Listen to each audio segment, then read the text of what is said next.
The outspoken US Vice President met with Italy's Prime Minister Giorgia Meloni and the European Commission President Ursula von der Leyen. Combative American Vice President J.D. Vance was all smiles today as he met with Italy's Prime Minister Giorgia Meloni and the European Commission President Ursula von der Leyen, but he still couldn't help himself quipping that America has some disagreements with the EU.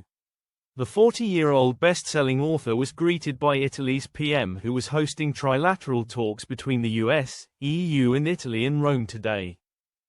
During a photo call, Mr. Vance sat opposite Ms. von der Leyen, who stared back at him as he noted at the start of trade negotiations that, "I've said repeatedly that I think Europe is an important ally of the United States. The individual countries within Europe are important allies of the United States. But of course we have some disagreements, as friends sometimes do, on issues like trade."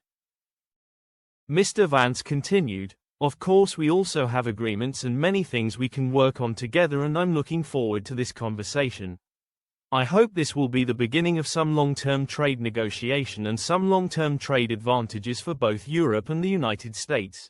A stony-faced Ms. von der Leyen replied, "It's good to see you again. We've met in Paris and now here in Rome. We have the largest trade relationship in the world, with more than $1.5 trillion per year, very much intertwined, so it is important now we have exchanged papers."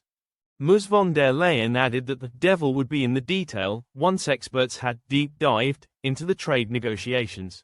Moving on from the trade talks, the EU Supremo added, "I would like to also raise the topic of Ukraine. What unites us is that we want a just and lasting peace. And I know how much you are engaged in ending this war, and I thank you for that.